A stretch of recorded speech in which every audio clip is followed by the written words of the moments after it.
Animation is naturally expected to feature fantastical and otherworldly elements, but the Japanese animation perfectly addresses the nation's social realities and created plenty of naturalistic dramas.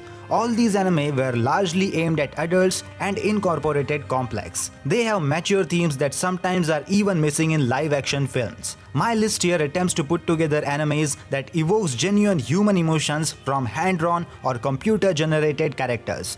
While some of these anime movies may be escapist, others will leave you sad and teary-eyed. Some may feature fantasy plots, while others are set in grim and grounded reality. Yet they are all tingled in a unique melancholy. Now without any further ado, let's start with our list from number 13, which is taken by the title Big Fish and Begonia.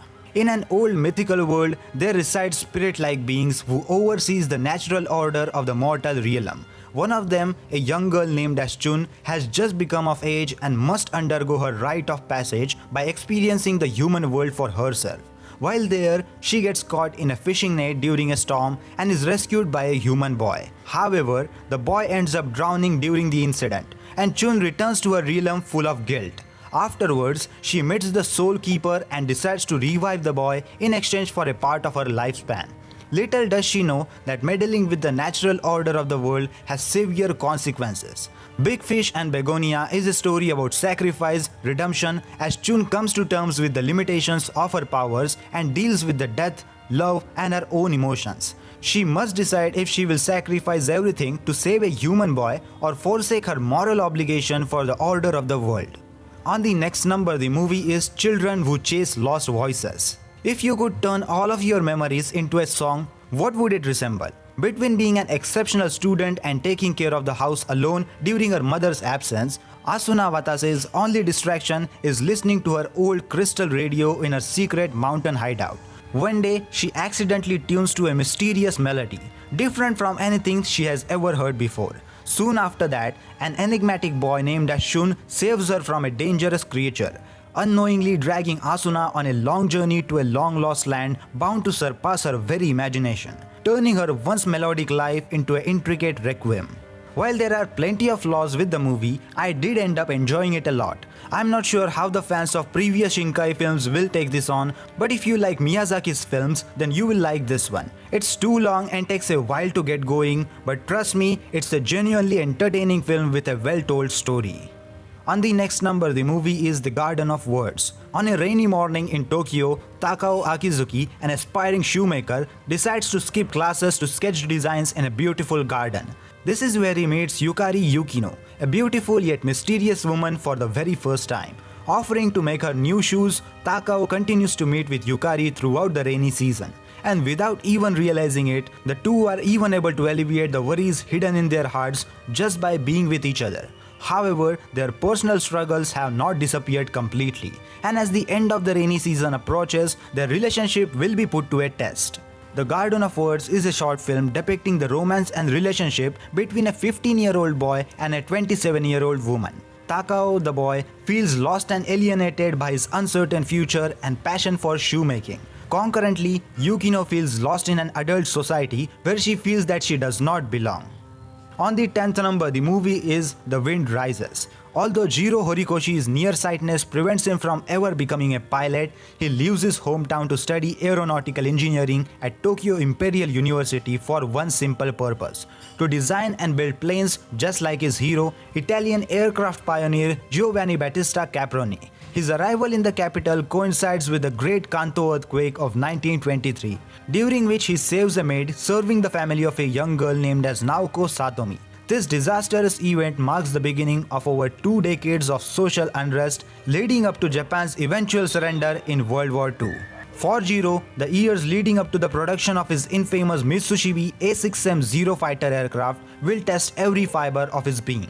His many travels and life experiences only urge him onward, even as he realizes both the role of his creation in the war and the harsh realities of his personal life. As time marches on, he must confront an impossible question: at what cost does he chase his beautiful dream? On the 9th number, the movie is Whisper of the Heart. Shizuku Tsukishima is an energetic 14-year-old girl who enjoys reading and writing poetry in her free time. Glancing at her checkout cards of her book one evening, she notices that her library books are frequently checked out by a boy named as Seiji Amasawa. Curiosity strikes Shizuku and she decides to search for this boy who shares her love for literature. Meeting a peculiar cat on a train, Shizuku follows the animal and is eventually led to a quaint antique shop, where she learns about a cat statue known as the Baron. Taking an interest into the shop, she surprisingly finds Seiji over there and the two quickly befriends one another. Shizuku learns while acquainting herself with Seiji that he has a dream that he would like to fulfill, causing her dismay as she remains uncertain of her future and has yet to recognize her talents. However, as her relationship with Seiji grows, Shizuku becomes determined to work towards a goal. Guided by the whisper of heart and an inspiration from the Baron, she resolves to carve out her own potential and dreams. On the 8th number, the movie is Ride Your Wave. Entranced by surfing and the sea, Hinako Mikaimizu is a spirited girl who attends college in a coastal city with no consideration for her future career. Her life takes an unexpected turn when a firework mishap sets the apartment building she lives in ablaze, where she is saved by a talented firefighter named as Minato Hinagishi. Upon meeting, the two quickly becomes acquainted with one another. Hinako is instantly enamored by Minato's reliable personality and passion for saving others, while Minato is intrigued by surfing and is eager to learn how. As Hinako begins to teach Minato about surfing, the pair eventually falls in love and begins a gentle and devoted relationship. However, while surfing may seem fun and carefree, it can still be dangerous and unpredictable activity. This is what Hinako learns when a surfing incident completely changes her life, leaving her forced to contemplate her undecided future. In search of her own calling, Hinako begins her journey of self-discovery, keeping Minato by her side as she gradually attempts to find her purpose and ride her own wave. On the 7th number, the movie name is The Girl Who Leaped Through Time. Makoto Konno is in her last year of high school, but is having a hard time deciding what to do with her future. In between enduring the pressure of her teachers and killing time with her best friends, Makoto's life suddenly changes when she accidentally discovers that she is capable of literally leaping through time. The Girl Who Leaped Through Time follows Makoto as she plays around with her newfound powers. However, she soon finds the hard way that every choice has a consequence, and time is a lot more complicated than it may seem. Tokiwo Kakeru Shoujo also drives home a message. The line "time waits for no one" is mentioned several times during the course of the film, and by the end, it makes sense why the writer chose that line. And the message is there is no time like the present, which seems like such a cliche. But we can't leap through time and change events to suit us. The present is all time we have. We have to cherish each day as it comes and each person as they are. For how do we know by tomorrow they won't be gone? On the 6th number, the movie name is Grave of the Fireflies. As World War II reaches its conclusion in 1945, Japan faces widespread destruction in the form of American bombing, devastating city after city. Hotaru no Haka, also known as the Grave of the Fireflies, is the story of Seita and his sister Setsuko, two Japanese children whose lives are ravaged by the brutal war. They have lost their mother, their father, their home, and the prospect of bright future, all tragic consequences of the war. Now orphaned and homeless, Seita and Setsuko have no choice but to drift across the countryside, beside the starvation and disease. Met with the apathy of adults along the way, they find that desperate circumstances can turn even the kindest of people cruel, yet their youthful hope shines brightly in the face of unrelenting hardship, preventing the siblings from swiftly succumbing to an inevitable fate. There are no heroes in these films, and there are no villains. Seita and Setsuko are no heroes, but the only heroic thing that they do throughout the movie are love and take care of each other. And their aunt, although harsh and unfair, is no villain. At the same time, neither side of war, American or Japanese, is portrayed in a negative light. This is not a war movie and doesn't exist to condemn one side or other. This is a movie about two orphan children trying to survive while the society that they grew up in crumbles to dust around them. On the 5th number, the movie is To the Forest of Firefly Lights. During a summer vacation at her grandfather's house, 6-year-old Hotaru Takegawa gets lost in a forest rumored to be inhabited by spirits. While crying out in desperation, Hotaru is approached by a Gin, a mysterious boy wearing a mask who offers to help her. Overjoyed at the sight of another person, Hotaru runs to Gin with open arms only to be rudely fended off. However, she quickly learns the grave reasons behind his behavior. A dreadful curse has been cast upon Gin. Should he ever be touched by a human being, he will disappear forever. Though Gin urges her to never return, Hotaru does the exact opposite, and before too long, the two becomes close friends despite his delicate situation. Nonetheless, as years passes by and their mutual feelings grow stronger, Hotaru and Gin start struggling with the boundaries that destiny has set between them. Whenever I watch any anime, I'm really careful about the ending because even though an anime could be great, the ending could really kill the whole story for me. But the ending on this movie was really too good. On the fourth number, the movie is Wolf Children. Hana, a hardworking college student, falls in love with a mysterious man who attends one of her classes, though he is not an actual student. As it turns out, he is not truly human either. On a full moon night, he transforms, revealing that he is the last werewolf alive. Despite this, Hana's love remains strong and the two ultimately decides to start a family.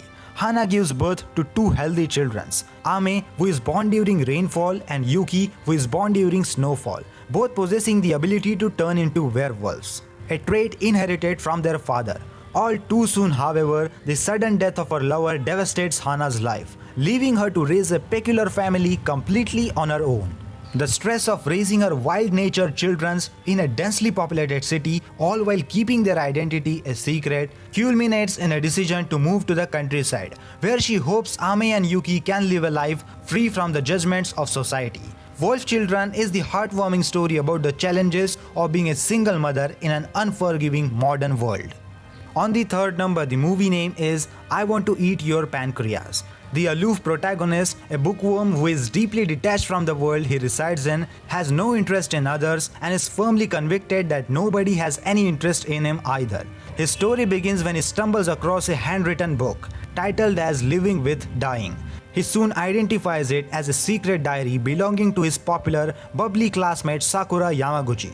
She then confides him with a pancreatic disease that she is suffering from and her time left is finite. Only her family knows about this illness. Not even her best friend are aware. Despite this revelation, he shows zero sympathy for her plight. But caught in the waves of Sakura's persistent buoyancy, he eventually concedes to accompany her for her remaining days. As the pair of polar opposite interactions, their connection strengthens, interweaving through their choices made with each passing day. Her apparent nonchalance and unpredictability disrupts the protagonist's impassive flow of life, gradually opening his heart as he discovers and embraces the true meaning of living. On the second number, the movie name is Maquia, When the Promised Flower Blooms. Maquia is a member of the special race called as Lorf, who are mystical beings who can live for hundreds of years and remain separate from the lives and daily troubles of a mankind. However, Maquia has always felt lonely despite being surrounded by her people. As she was orphaned from a young age, she daydreamed about the outside world but dares not to travel her home due to the warnings of the clan's chief. One day, however, the outside world finds her, as the power-hungry kingdom of Mezzate invades her homeland. They already have what is left of the giant dragons, the Renato, under his control, and now their king wishes to add the immortality of the Lorf to his bloodline. The human and their Renato ravage the Lorf homeland and kill most of its inhabitants. Caught in the midst of the attack, Maquia is carried off by one of the Renato that has gone berserk. It soon dies, and she is left deserted in a forest far from home. Now truly alone, saved by the cries of a single baby off in the distance, Maquia finds the baby in a destroyed village, deciding to raise him as her own, naming him Ariel. Although she knows nothing of a human world, how to raise a child that ages much faster than her, or how to live with smoldering loneliness inside, she is determined to make it all work somehow. And finally, on the first number, the movie name is A Silent Voice. As a wild youth, elementary school student Shoya Ishida sought to beat boredom in the cruelest way. When the deaf Shoko Nishimiya transfers into his class, Shoya and rest of his class thoughtlessly bullies her for fun. However, when her mother notifies the school, he is singled out and blamed for everything done to her. With Shoko transferring out of school, Shoya is left at the mercy of his classmates. He is heartlessly ostracized all throughout elementary and middle school, while teachers turn a blind eye. Now in his third year of high school, Shoya is still plagued by his wrongdoings as a young boy. Sincerely regretting his past actions, he sets out on a journey of redemption to meet Shoko once more and make amends. Koe no Katachi tells a heartwarming tale of Shoya's reunion with Shoko and his honest attempts to redeem himself. all while being continuously haunted by the shadows of his past. And that's why A Silent Voice takes the first number on our list of top 13 saddest anime movies ever. But do you think that this movie deserves the first number on this list? If not, which movie do you think deserves it? Let me know your thoughts in the comment section down below, and if you enjoyed this video, then please check out my other top 10 listings over here. And that's it for today's video guys. Please like this video and subscribe to my YouTube channel for more regular anime content. And that was it guys, and I will see you in the next one. Sayonara.